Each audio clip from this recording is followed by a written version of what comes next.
En el caso de que los problemas técnicos con el audio del altavoz sigan persistiendo, la ponencia se va a encontrar en la plataforma de Filoe.p, a la que les vamos a hacer llegar también, y en la que estamos subiendo todas las grabaciones de las conferencias que se están dictando. Vamos a continuar, entonces, en esta noche.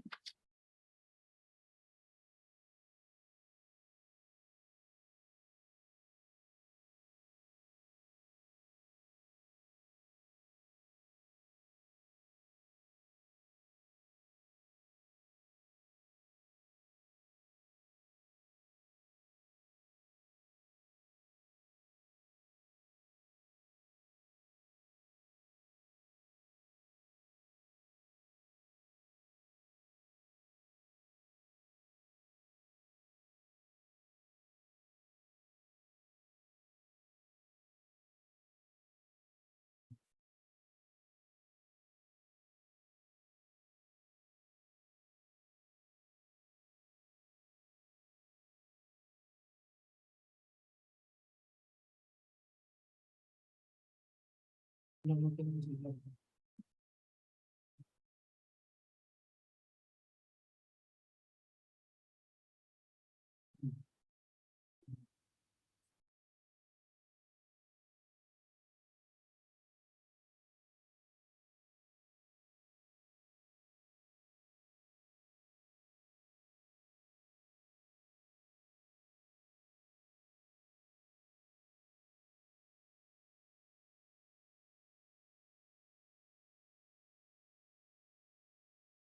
Vamos a continuar entonces con la participación del doctor Jorge Conde Granados, quien nos va a insertar sobre la reorganización societaria. El doctor es gerente legal con amplia experiencia liderando el área legal en empresas extranjeras y nacionales del sector industrial, cemento, minería y telecomunicaciones, comercial, pecuario y agropecuario. El doctor Conde Granados es experto en elaboración y ejecución de los actos societarios, compra-venta de empresas, negociación corporativa, diseño y negociación y realización de mecanismos de resolución de conflictos. También el doctor Conde cuenta con sólida experiencia en arbitraje comercial y contrataciones con el Estado, así como en elaboración de contratos civiles, mineros, comerciales, inversión y conocimiento en temas ambientales, compliance societario, proyectos y operación legal, convenios con el Estado, inversión empresarial, informes, consultoría legal. También es miembro de la Comisión de Expertos para la Reforma de Ley General de Sociedades del Perú y es reconocido dentro de los 100 gerentes legales más reputados del Perú de Legal 500. Con nosotros se encuentra en el auditorio y ya vamos a recibir con un fuerte voto de aplausos.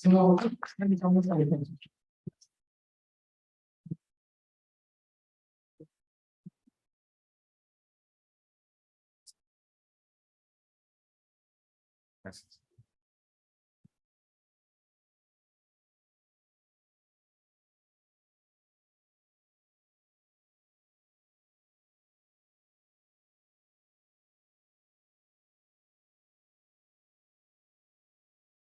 Buenas noches con todos. No sé si se escucha bien. ¿Sí? Ok. Pero yo no los puedo mirar bien, creo acá. Sé que voy a cambiar con el otro. ¿Ya? Mejor, creo. Voy a traer el otro lente. A ver.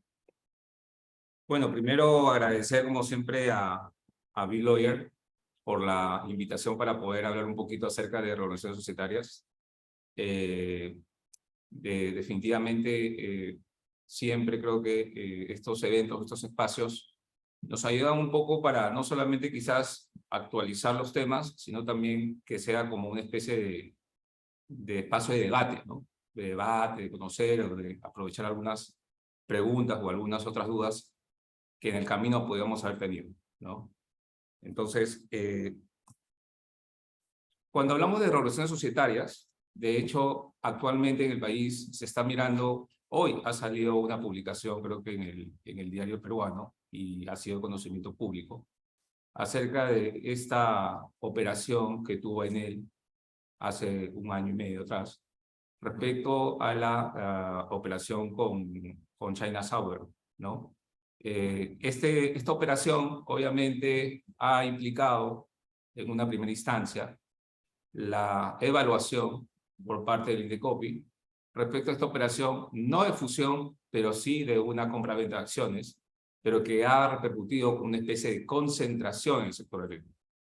Cuando hablamos de concentración en el sector eléctrico, no solamente se tiene que ver desde el punto de vista de transferencia de acciones, sino también de fusiones, o desde el punto de vista de reorganizaciones societarias. Lo que voy a ver hoy día, pero lo voy a ver muy, digamos, muy técnicamente en algunos aspectos y en otros lo vamos a pasar de alguna manera rápido porque ya mucho hemos quizás conocido o hemos visto estas operaciones.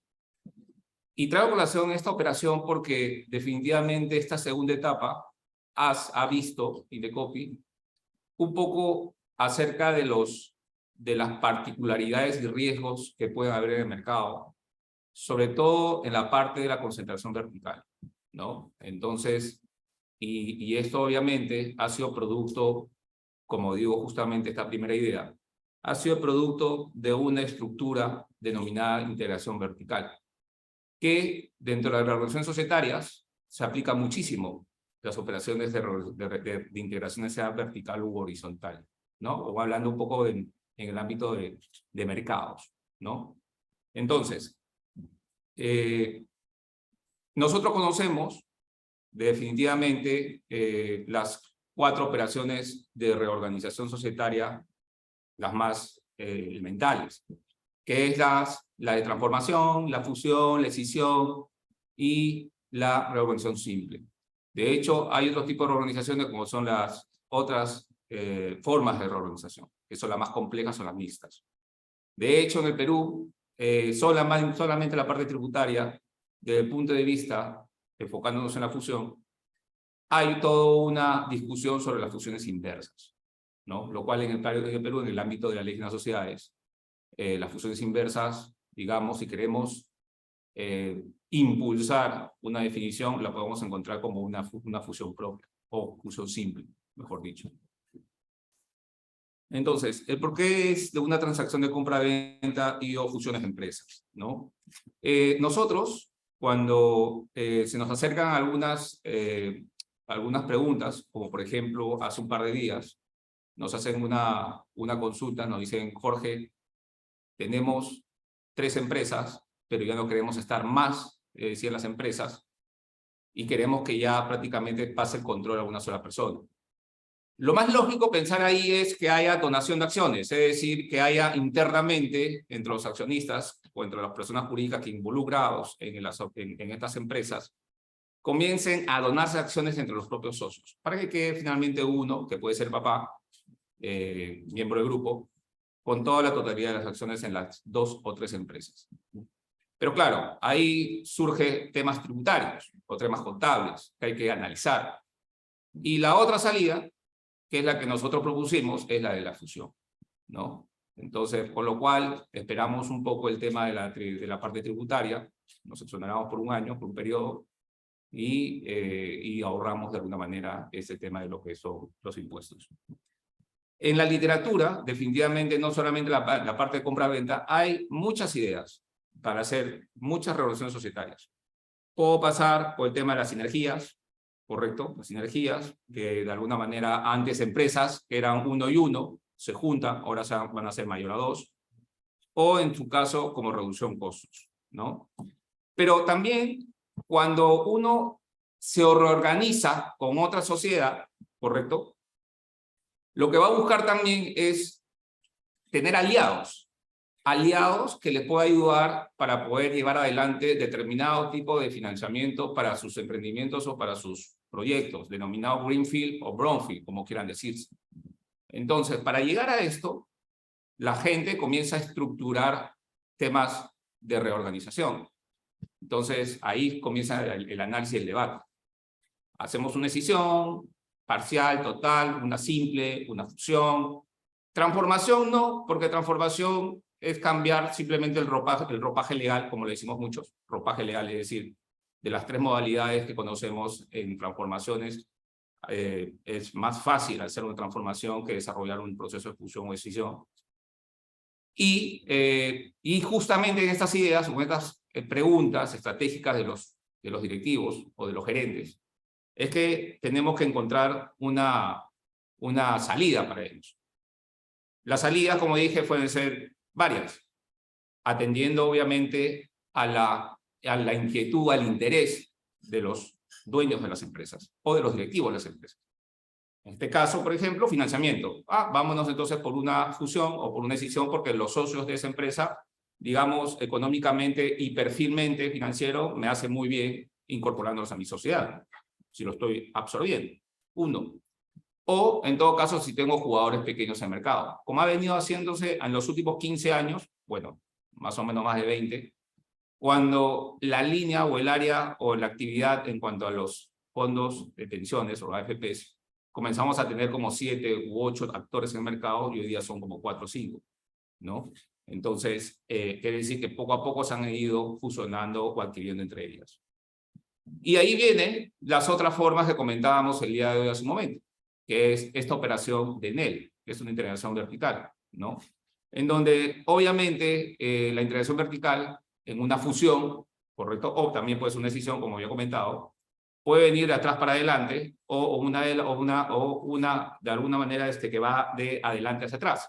Es decir, si yo tengo, por ejemplo, como sucedió también hace un año, yo tengo una empresa de olivos y conozco el negocio, o sea, ya me cansé de estar acopiando olivos en el sur, en Moquegua o en Tacna. Entonces llega un momento en el cual veo una empresa pequeña que obviamente es dueña prácticamente, su único patrimonio son 2, 3, 4 terrenos de cada una, 100 hectáreas, me interesa mejor no comprar el inmueble, mejor me lo compro la empresa. De repente para ese dueño, la empresa es más factible, porque para vender terrenos nada más, de repente va a tener que irrogarse algunos costos adicionales. Porque los empresarios pequeños muchas veces no van a buscar pagar más de lo que quieren recibir. Entonces, obviamente, lo que van a buscar es hacer las cosas más fáciles. Y nosotros, obviamente, esta empresa que está buscando una empresa de atrás para adelante, es justamente hacerse de la tierra ejecutivo para poder desarrollar su negocio. O la otra, que es de adelante, de adelante hacia atrás, ¿no? Otro lado es ver el tema del core business, es decir, cuál es el núcleo de negocio que nos preocupa, buscando en el mercado. Y para eso, obviamente, o sea, no solamente participa un abogado, sino participa un equipo multidisciplinario, desde banco de inversión, desde financieros, desde un equipo de comunicación, desde si es un equipo, si son empresas mineras, equipos mineros, integrados por geólogos, ingenieros, etc. Y el aprovechamiento de una oportunidad que puede existir actualmente, ¿no? O sea, es decir, ¿puedo encontrar una oportunidad para poder comprar o para poder fusionar o lo que sea? Sí, la puedo haber en el mercado. Va a depender mucho de la liquidez que uno tenga. Entonces, estas son las que ustedes conocen mayormente de los 4 tipos de reorganizaciones societarias, que es la transformación, fusión, escisión, simple y otras reorganizaciones. De hecho, en la Comisión de Reforma de la Ley de las Sociedades, en en el año 2016-2018, cuando trabajamos ese anteproyecto, que creo que ya ustedes lo deben de conocer, hicimos un estudio bastante fuerte en la parte de las reorganizaciones simples.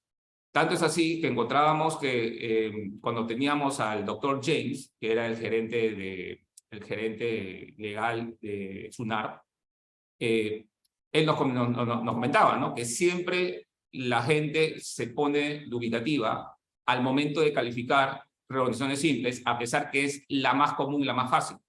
¿Por qué? Porque siempre había diferente tipo de observaciones de cada tipo de registrador.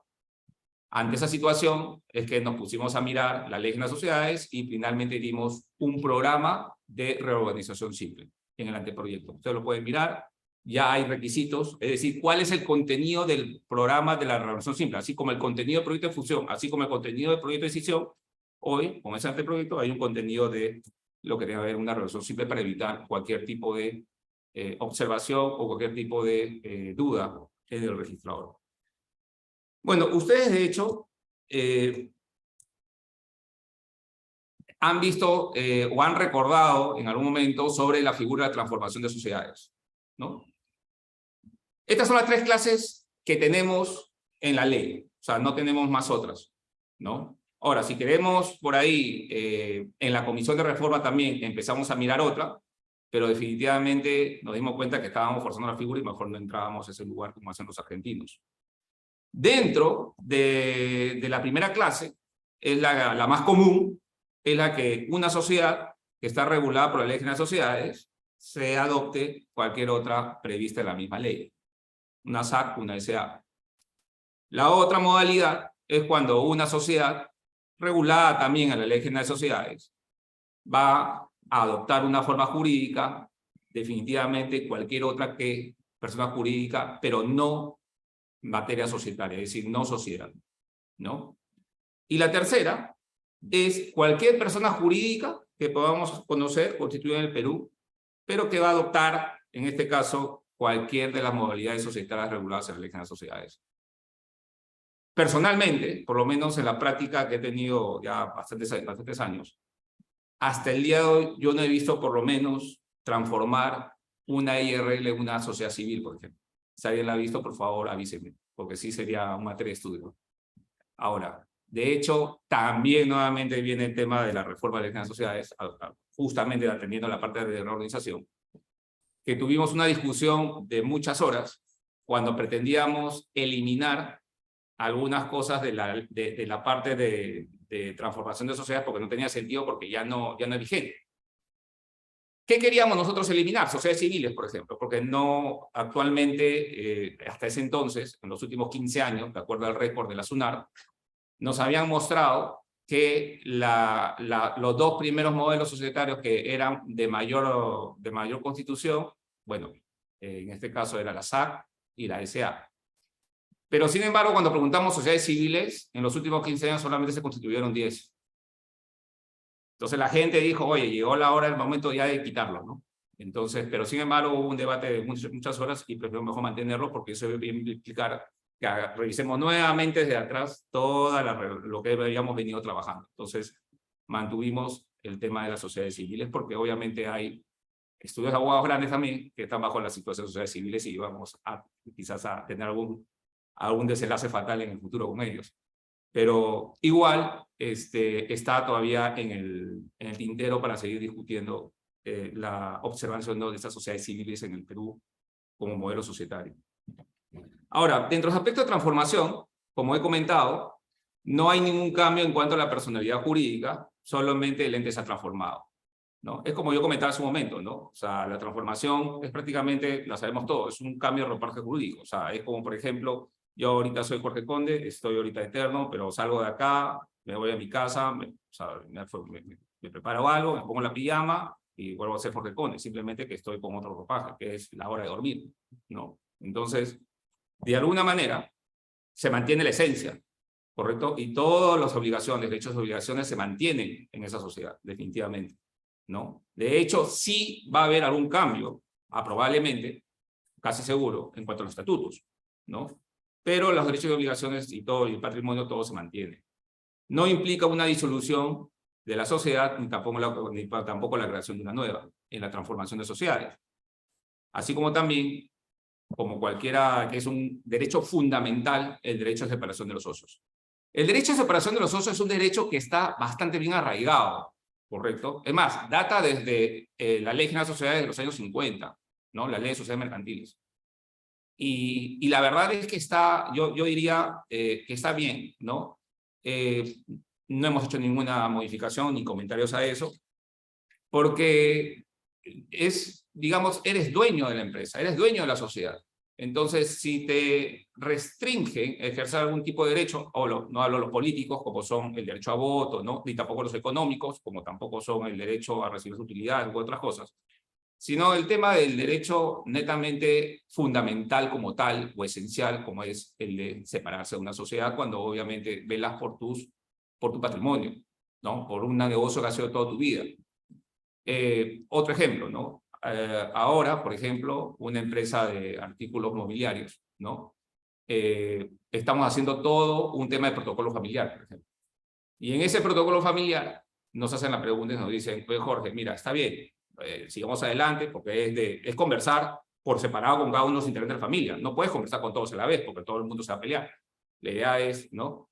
Entonces, en ese protocolo familiar, por ejemplo, cuando estamos hablando, ¿y qué pasa, por ejemplo, si es que mira, mis hijos quizás en el futuro no quieren dar, o quizás uno de mis hijos decide fusionar la empresa, pero yo todavía sigo vivo, entonces, ¿cómo hago ahí? O sea, ¿qué cláusula puedo poner?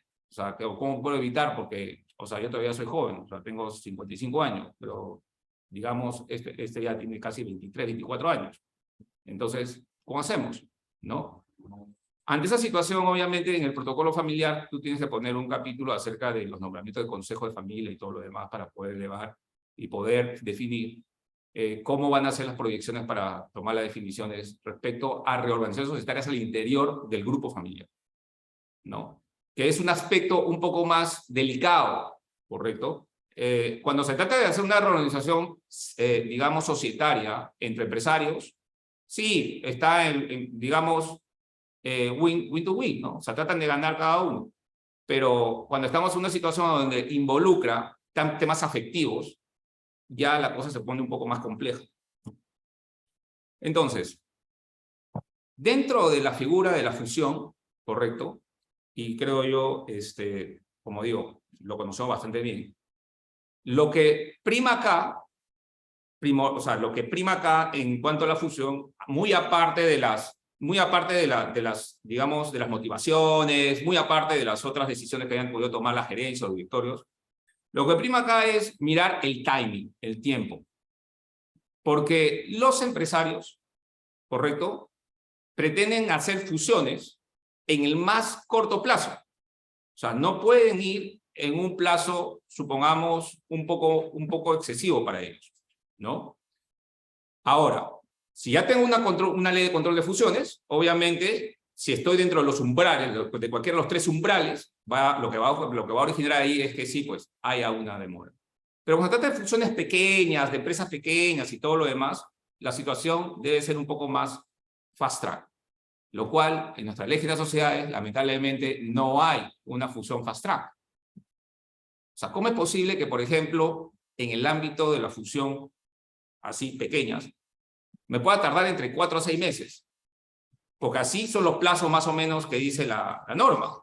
Y después lo voy a comentar.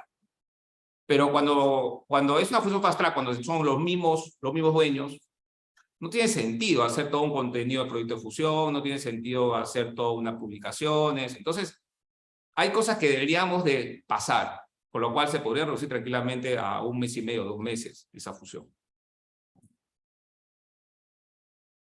La fusión por absorción, creo que lo conocen muy bien, ¿no? Tenemos a compañía A y compañía B, tenemos la compañía A que continúa el camino, obviamente con los patrimonios tanto de la compañía A como de la compañía B. Obviamente los antiguos accionistas de la compañía A se suman o se juntan con los accionistas de la compañía B. No necesariamente, no necesariamente. Hay veces que la salen los accionistas de la compañía B que ha sido fusionada, siempre y cuando se haya tomado la decisión del acuerdo de la Junta, ¿no? Y en la forma de fusión por constitución tenemos la compañía A y la compañía B, obviamente con el propósito de poder crear una nueva compañía que es la compañía C. Obviamente la compañía A y la compañía B, A y B, se retiran del mercado, dejando todo para la compañía C. Ahora bien, estos son algunos aspectos claves que hay que tener en cuenta en las fusiones. Y esto sí, de hecho, lo voy a comentar un poco más tendido. A ver, cuando nosotros nos piden desarrollar todo un planeamiento o un compliance societario para una fusión, es decir, un tema de mirar riesgos. Lo primero que tenemos que ver, ya lo conocen muchos ustedes, es una due diligence. Una due diligence corto. Si son empresas pequeñas, una due diligence corto. Si son empresas grandes, obviamente la due diligence tiene que calzar de acuerdo al term sheet que han elaborado entre ellos en el camino. Es decir, cuáles son los plazos, el Virtual Data Room y todo lo demás que puedan existir y quiénes son los coordinadores y todo. Pero en una fusión chica, supongamos, por ponerlo como ejemplo, es clave la decisión del top a the top. Es decir, el directorio juega un papel importantísimo y en caso no esté el directorio, la gerencia, ¿no? Entonces, cuando, por ejemplo, si tengo una sociedad anónima cerrada, que es con gerencia, obviamente lo que tiene que incorporarse va a tener que haber un acta del gerente general dando conformidad a la operación, al texto del proyecto de fusión. Eso por un lado. Pero claro, cuando yo ya obviamente hay una decisión en la elaboración del texto. Acá vamos a la segunda etapa, que es la elaboración del texto del proyecto de fusión. Y en la elaboración del texto del proyecto de fusión, los contenidos, digamos, más relevantes que tenemos que tener en cuenta van a ser las compensaciones que se tengan que hacer, la fecha prevista para la entrada en vigencia de fusión, por ejemplo. ¿Por qué estas dos situaciones son más, digamos, de mayor calma, ¿no? Que hay que tener cuidado? Cuando hablamos de compensaciones, estamos hablando todos aquellos beneficios que principales funcionarios o socios hayan tenido, ¿correcto? Hayan calzado con la sociedad. Entonces, si por ahí no he comprendido la compensación y salta una compensación posterior, porque lamentablemente no lo vieron en la due diligence, va a ser materia de revisión nuevamente del texto del proyecto de fusión y por tanto todo vuelve a foja cero. Y respecto a la fecha prevista para la entrada en vigencia de la fusión, obviamente también es relevante.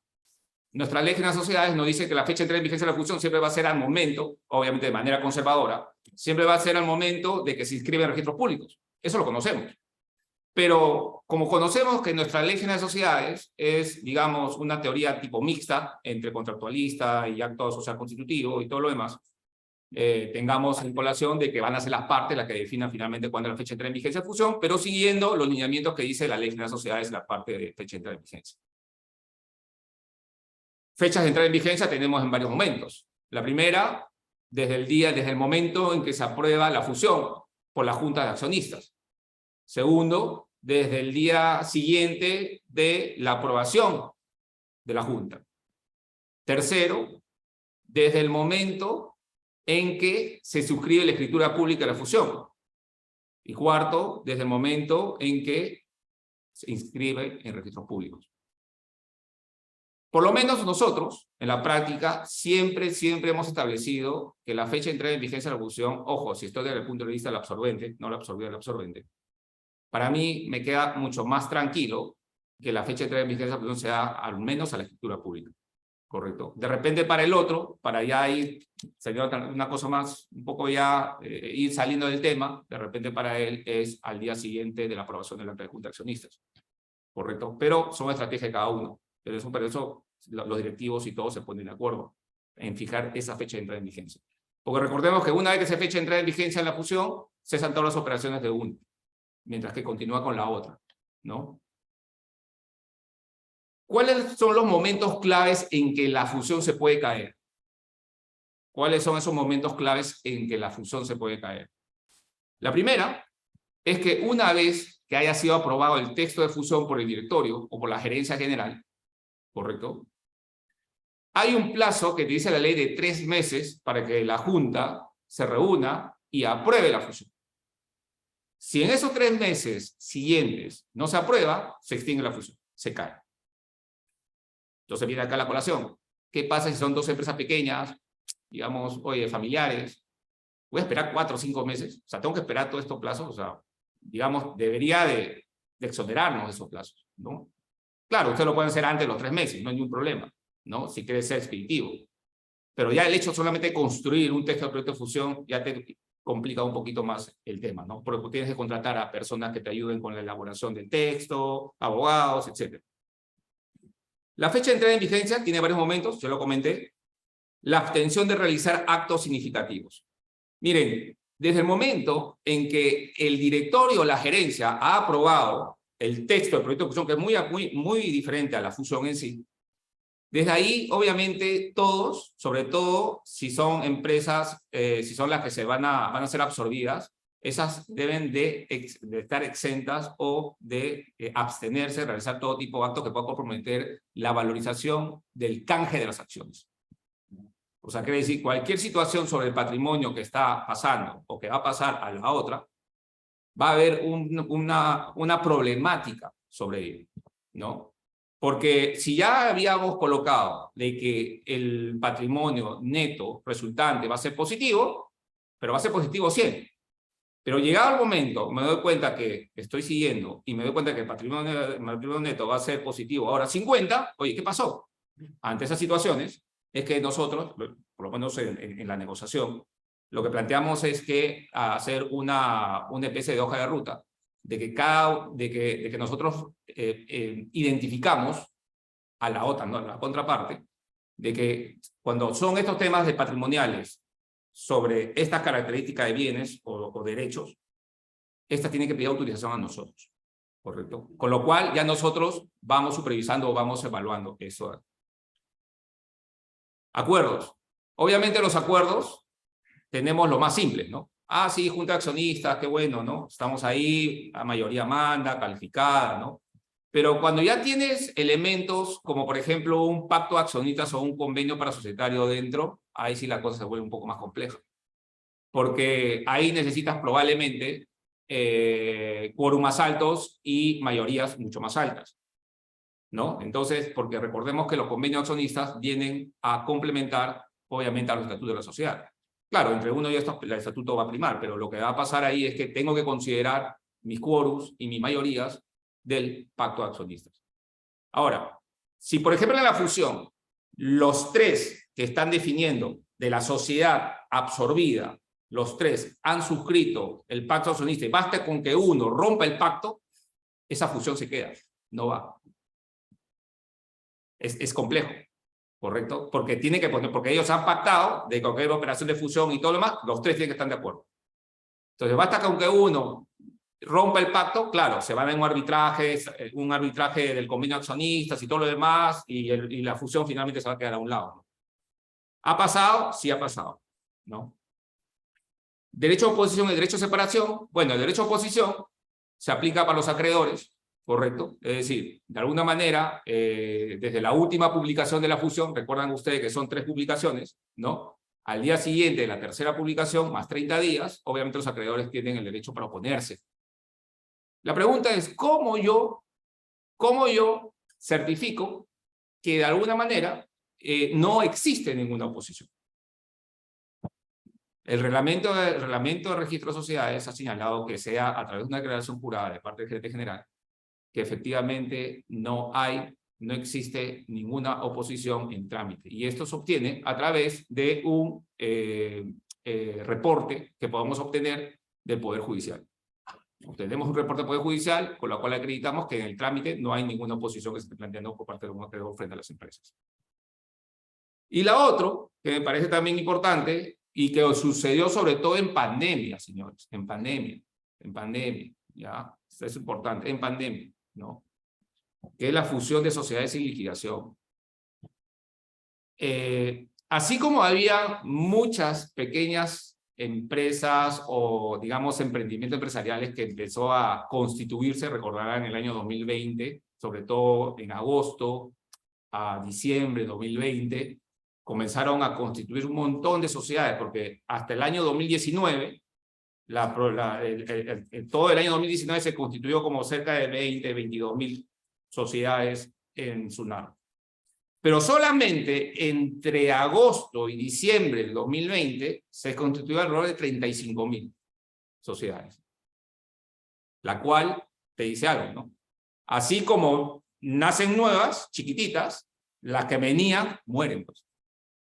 Y en ese estado es que muchas, obviamente, han tenido que liquidarse. Pero para eso ha habido algunas ideas de poder ayudarlos a ellos. ¿Y cuál es la forma de ayudarlos? De hacer una especie de ayudarlos a ubicar socios estratégicos para que haya cierto interés en esas empresas y evitar su liquidación. Hemos ayudado a varias empresas en esa situación, en que hemos tenido que cumplir con lo que dice la Ley General de Sociedades, que ellos ya estaban en proceso de liquidación, pero dijimos un ratito, vamos a esperar, nos va a tomar un mes evaluar esto y vamos a sacar adelante. Y hoy en día se ha fusionado, esta persona está feliz en la sociedad del otro, claro, es socio minoritario, pero tiene su patrimonio ahí aún. Y eso es lo más importante. A pesar que no tenga ninguna gerencia y nada, bueno, sí se le negoció que sea gerente por los 2 primeros años, pero ya por lo menos a algunos de ellos ya se le venció el mandato. Entonces, para la fusión de sociedades de liquidación, primero es revocar el acuerdo de liquidación. Primero. Segundo, no haber repartido el haber social. Esa parte es importantísima. Porque si nosotros llegamos ante una liquidación donde ya tengo al liquidador de por medio y ya está decidiéndose y presentando el haber social y ya el tema está siendo ejecutado, Entonces ahí sí, digamos, es bien difícil poder revivir algo que ya está prácticamente liquidado, ¿no? Porque ya se hizo el reparto. Y finalmente, no encontrarse en una liquidación por vencimiento de plazo, ¿no? Que es otro de los casos, pero eso es bien difícil porque, bueno, el tema es que las sociedades generalmente muchas son de plazo indeterminado.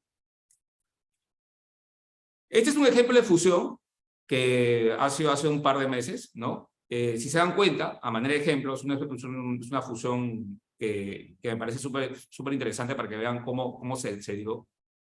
Esta es una empresa pecuaria, ¿correcto? Es una empresa pecuaria, ¿no? En donde tengo la sociedad X, que es la empresa pecuaria, y tengo la sociedad A y la sociedad B. La sociedad A tiene esos 3 accionistas, que son 3 hermanos, y la sociedad B tiene esos 3 accionistas, que son 3 hermanos. Los 3 hermanos, correcto, los 3 hermanos tienen un porcentaje de participación muy parecido o casi igual, tanto en sociedad A como en sociedad B. Pero ¿cuál fue la situación acá? Que en la sociedad A, correcto, tenía el 25% de acciones con derecho a voto en la sociedad X, en la empresa pecuaria, y la sociedad B tenía el 75%. Pero el patrimonio de A y de B solamente son las acciones que tienen X. No es nada más.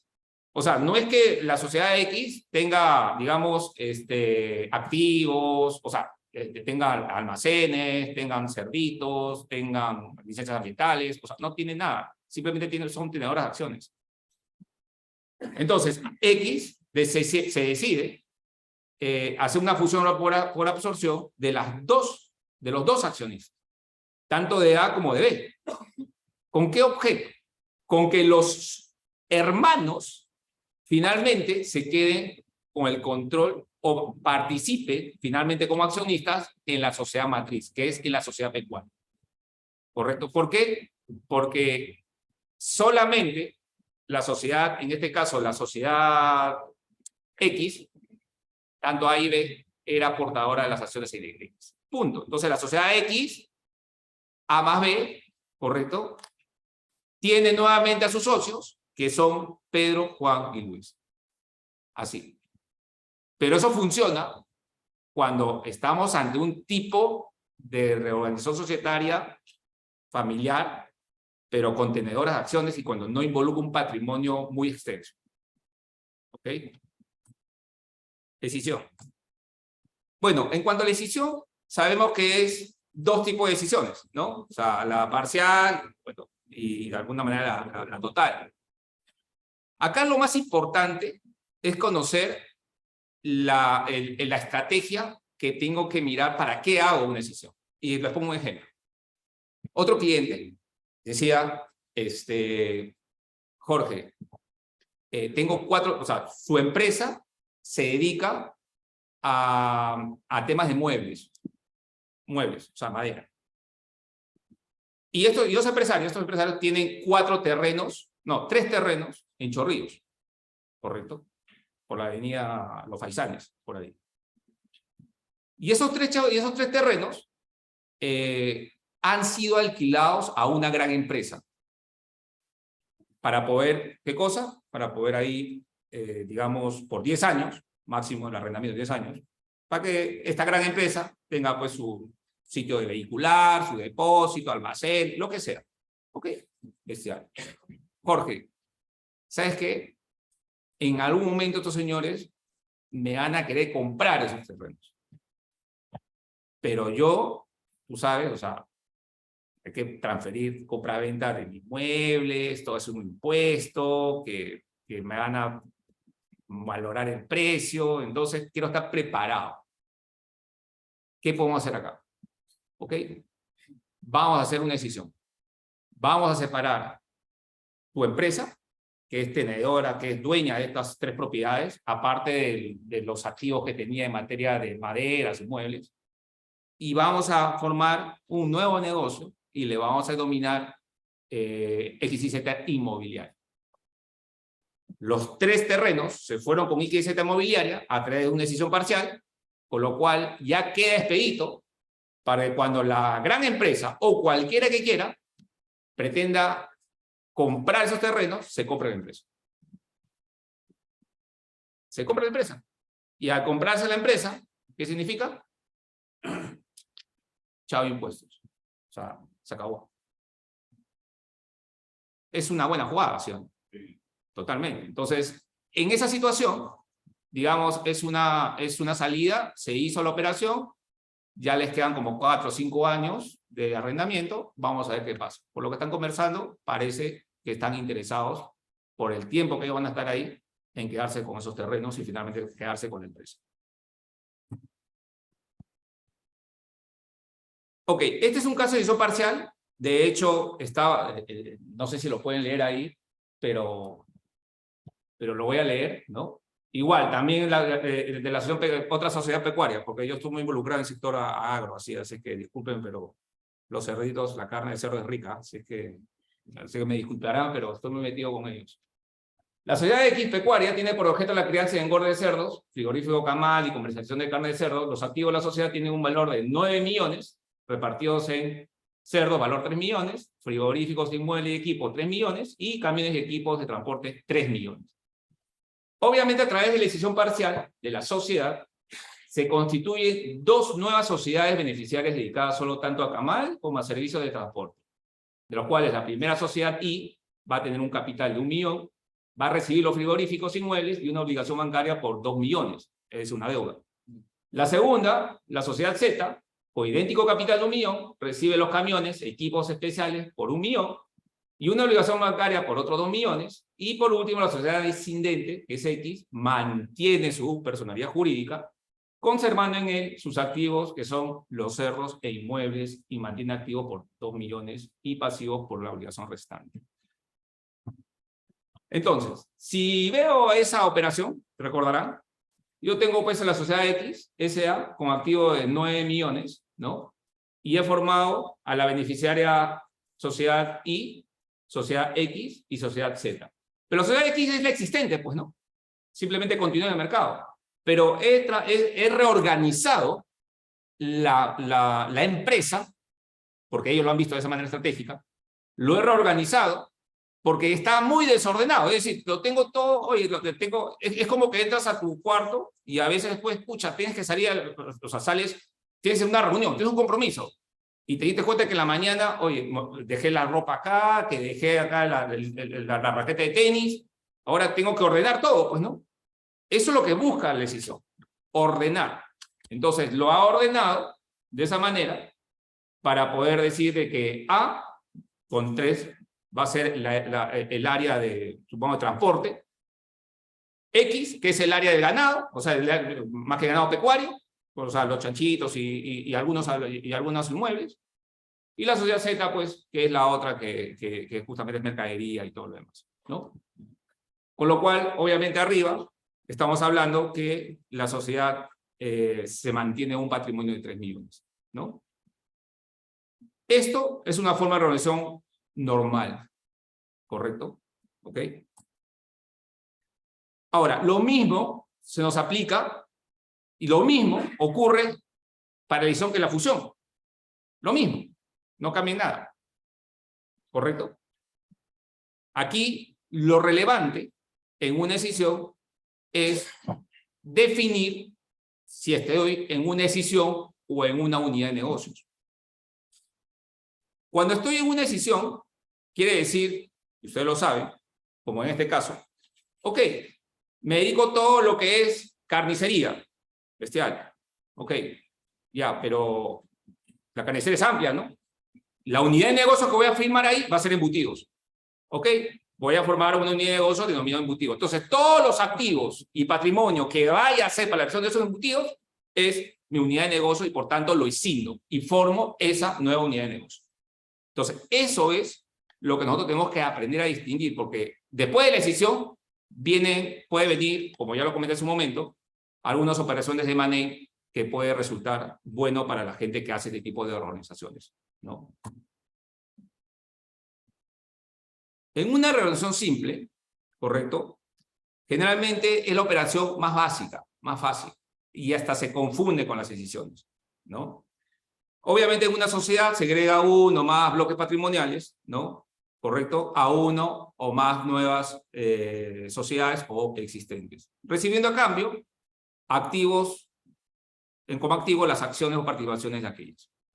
Pero acciones de aquellas, de la propia sociedad, ¿no? Entonces, si yo tengo una empresa ahí, SA, ¿correcto? Y hago una reversión simple, y esta es una empresa que tiene esas tres actividades: minero, inmueble y artículo de oficina. Sí, su objeto social es amplio, porque, ojo, o sea, yo puedo tener un objeto social amplio, no hay necesidad que me restrinja a uno.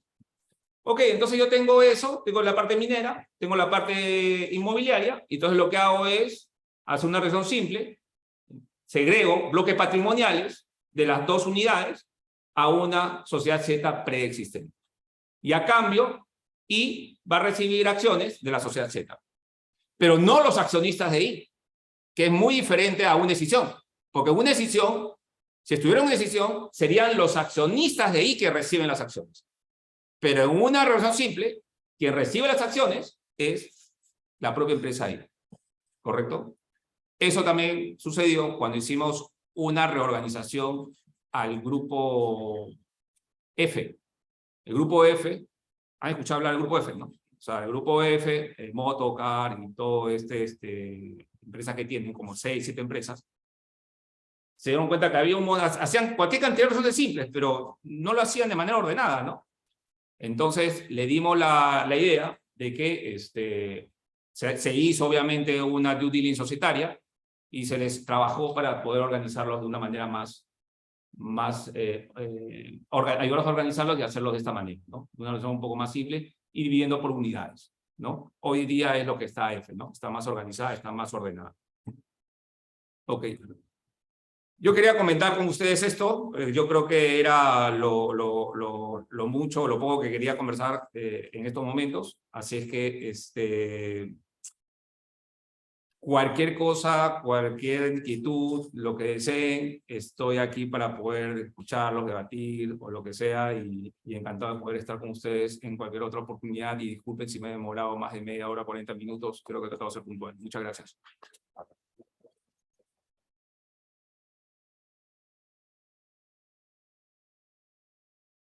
Extendemos nuestra gratitud al doctor Jorge Conde Granados por acompañarnos en esta noche con su ponencia sobre la reorganización societaria. Estimado doctor, lo invitamos frente al estrado para poder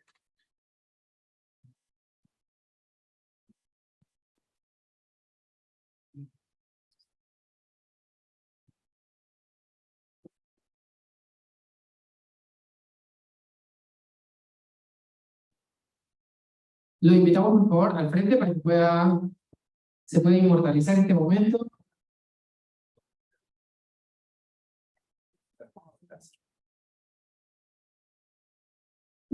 Tenemos dos equipos de camarógrafos, el mezzanine y abajo para la respectiva.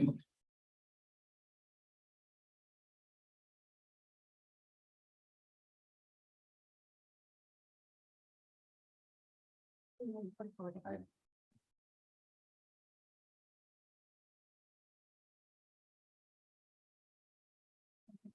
Oh, gracias.